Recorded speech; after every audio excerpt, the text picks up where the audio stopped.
Miraculous Ladybug has a redemption problem. Redemption. What is redemption? It's about acknowledging your wrongs, taking accountability, and actively choosing to grow beyond them. It's not instant forgiveness, and it's definitely not something that just happens because the story says so. There are many characters in fiction that have masterclass redemptive arcs. Rexplode, Gajeel, Darth Vader, and of course, the best one of all is Zuko from Avatar The Last Airbender. Without a doubt, Zuko is easily the best written redeemed character in fiction. Redemption arcs are often hard to pull off, which leads us to talk about a character that everyone seems to love and adore but also can't stand and hate, Miss Chloe Bourgeois, quite possibly the most controversial person in Miraculous. Chloe starts off as your typical mean girl, spoiled, cruel, and constantly targeting our fave yandere stalker Marinette, but unlike a one-note bully, she actually shows flashes of depth. There are moments where she wants to be better, moments where she tries, and moments where it feels like the story is setting her up for real growth, and then it doesn't happen. A lot of people blame the creator Thomas because, listen, I feel like that man has a one-sided vendetta and beef with Chloe. Instead of committing to that arc, the show repeatedly resets her character, undoing any progress she makes. Meanwhile, other characters, many of whom have done equally bad or worse, are given sympathy, second chances, and full redemption arcs. Gabriel Agreste, they try to shove that weak-ass 5-minute redemption arc out of nowhere and has the nerve to ask Marinette. Make sure that Adrian never knows about the villain that I was, but instead, that he remembers the times I tried to be a good father.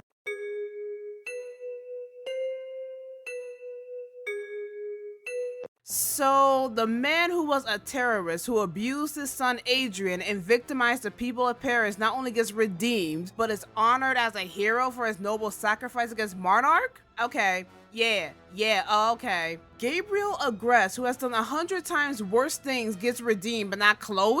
But no, in all seriousness, I do believe there is some type of agenda against Chloe. But while I believe Baby Bumblebee deserves better, let's go over her past and why she behaves the way she does. A huge part of Chloe's behavior comes from her upbringing. Her father, Andre, completely fails to set boundaries. He spoils her, enables her worst behavior, and even allows himself to be manipulated by his own daughter. Instead of parenting, he hands her unchecked power, and she uses it exactly how you expect. Andre failed her as a parent big time. Their entire relationship fosters a sense of entitlement and reinforces that belief that her actions will not result in accountability. Then there's her mama Audrey, and their dynamic is more of a hot mess. Audrey was never there for Chloe. She prioritized her career as the queen of fashion over being a mother. You know, I don't know who lied and told her that, but the queen of fashion will always be the Bob Bandit Edna. Straight up abandoned Baby Bumblebee as a child, and because of this, Chloe is starving for validation and attention. I can proudly say this with my whole chest. Audrey never loved Chloe. She doesn't even know her daughter's name half the time. By the way, Mom, I have a little something for you.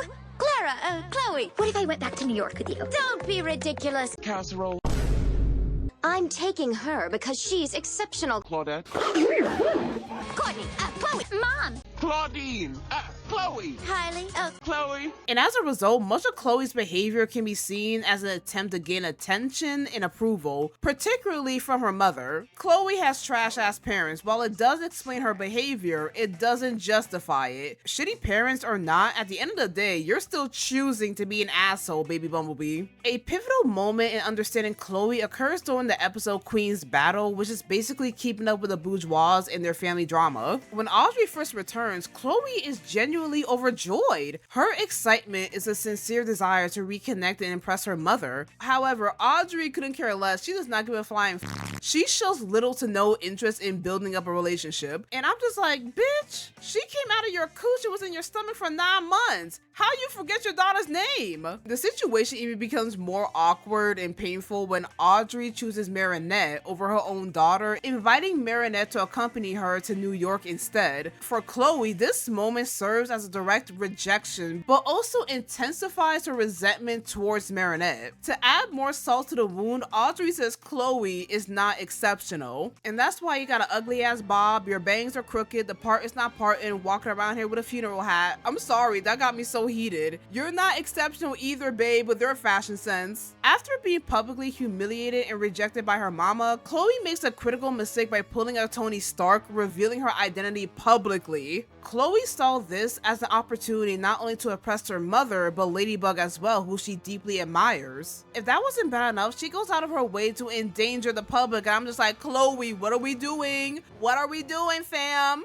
Despite this, there is a moment of genuine growth when Ladybug confronts her and tells her to Act like a hero. She shows signs of remorse for her actions. For a brief period, it appears that she is capable of change, and Ladybug even begins to place a degree of trust in her. Chloe returns to be Miraculous. The experience does not lead to lasting humility. On the contrary, it often amplifies her sense of entitlement. She continues to rely on and abuse her father's power as mayor of Paris to avoid consequences and maintain control over others. Her actions suggest that while she desires to be seen as a hero, she has not yet fully embraced the responsibility and accountability that such a role requires. Chloe's arc is defined by contradiction. She's a character with clear potential for growth, yet consistently held back by her own flaws and insecurities. While her mother is one of the major influences in Chloe's life, her admiration for Ladybug is also great. Chloe was beyond geeked out when Ladybug gave them Be Miraculous once more. That is a sign that she trusts her. Chloe, in the meantime, began to internalize the idea that being good was not just a means to gain approval, but something inherently worthwhile. But this progress is challenged in the episode Miraculous when Ladybug explains that Chloe can no longer serve as Queen Bee because Hawkmoth knows her identity. I wonder how he knows that. I am Chloe Bourgeois,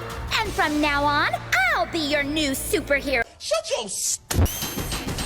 You did that to yourself, baby Bumblebee. I'm not sorry. However, surprisingly, Chloe understands and accepts this reasoning. Rather than reacting with anger, she reassures herself that she will always be Queen Bee. I will always be Queen Bee.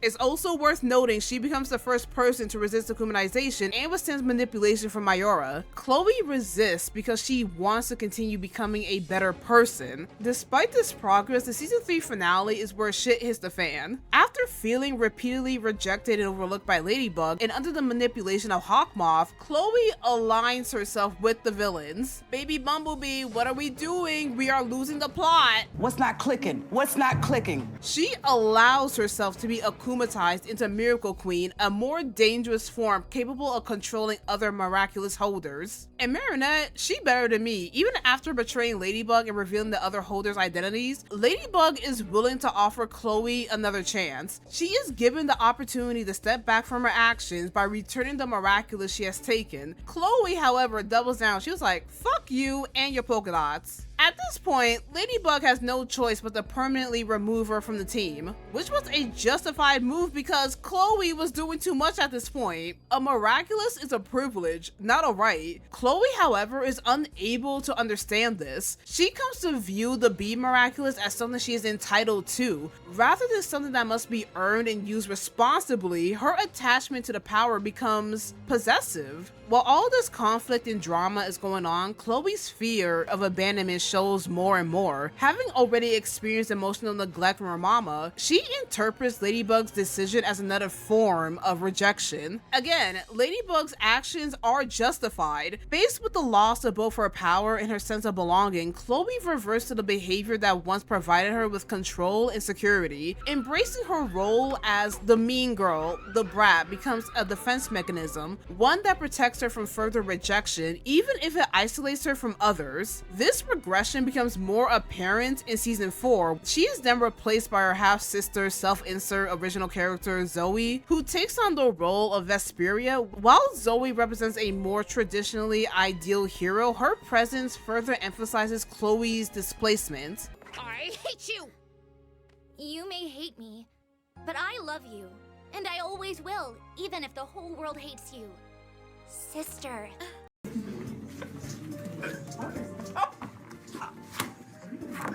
By the end of season 4, Chloe becomes more entangled with the fake-ass Lila. The best manipulator in the show saw her resentment, particularly towards Marinette and Ladybug, and was like, you know what? I can use that. Lila proposes an alliance. To fake as Lila, Chloe is not a friend, but a tool, a puppet to control easily. Chloe, unaware of Lila's true intentions, sees this alliance as genuine friendship, and you see this back and forth between them more in season 5. Chloe and Lila work together to target Marinette. At the same time, Adrian begins to distance himself from Chloe. Mind you, Adrian warned and gave Chloe multiple chances to stop her buffoonery and act right, but she chose not to listen. Adrian, realizing the extent of her actions and the harm that she caused Marinette, baby boy decides to end their friendship, cutting her off. I don't give a fuck. Do I look like I give a fuck? Because I don't. I don't care. I don't care. I'm great.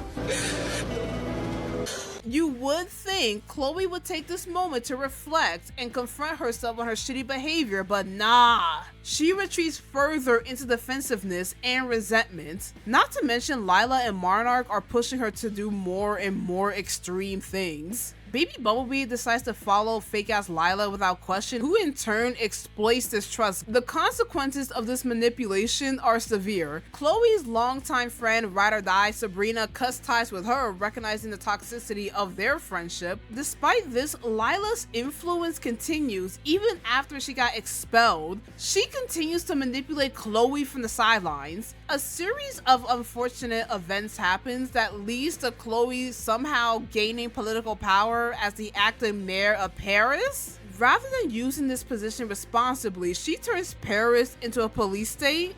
You cannot be for real. Oh my God, you for real.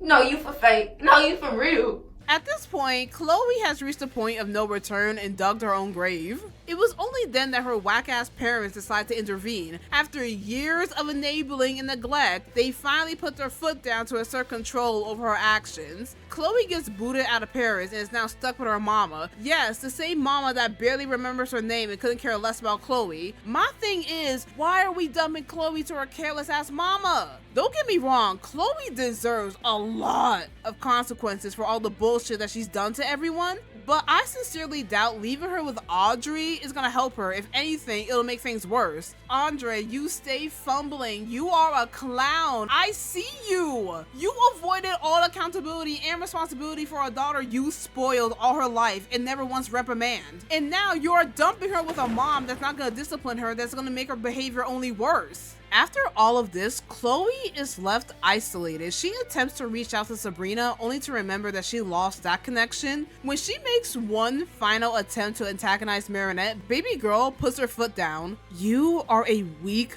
pathetic loser. Got my man Adrian, whereas you lost everything. No friends, no family, nothing. You're the one who's ridiculous. Get her, Jade. Chloe is gagged. Seeing Marinette, her favorite punching bag, clocking her the way she did, shattered whatever pride Chloe had left, and baby Bumblebee cries to herself, realizing how far she's fallen. She now understands that she's been played, that she hurt those around her, is now completely alone. The mean girl facade she maintained throughout the series collapses, revealing a deeply vulnerable and broken individual beneath it. Now that we're all caught up between seasons 1 through 5, in season 6, Chloe appears to have built a new life for herself in London with her mama. She has gained a status as a fashion model, actress, and social influencer, cultivating a large following, particularly within the B community on the social platform Zoo. Even in a different city, Chloe still harbors a deep resentment for Ladybug and the heroes of Paris, having a hate page dedicated to slander Ladybug and any communities associated with those she dislikes. Given where her story currently stands, Chloe's potential for redemption remains uncertain. There is still a possibility that she could change, but that's possibly just me coping. A character cannot be redeemed unless they fully acknowledge their wrongdoing and genuinely desire to change. While Chloe has at times demonstrated an understanding of right and wrong, she chooses not to act on that understanding. She was not ready to let go of the behaviors that gave her a sense of control control and identity. Throughout the series, Chloe occasionally displays moments of kindness or vulnerability, yet those moments are consistently followed by regression. Even when faced with the consequences of her actions, such as becoming a victim of akumatization or losing the people closest to her, she fails to internalize these experiences in a way that leads to a lasting change. Rather than reflecting and growing, she stays with the persona of the bratty mean girl. She is not a character who lacks the capacity for redemption, but has not yet made the choice to pursue it. And as always, don't forget to like, comment, and subscribe, hit the notification bell to never miss an update. And guys, I just saw the Lady Chaos episode, and best believe Adrianette is so cooked. They are wraps, y'all. Like, I don't see how Marinette is coming back from this. And I'll see you guys next time. Bye! Top game intuition, play the cards with spades to start. And after he's been hooked, I'll play the one that's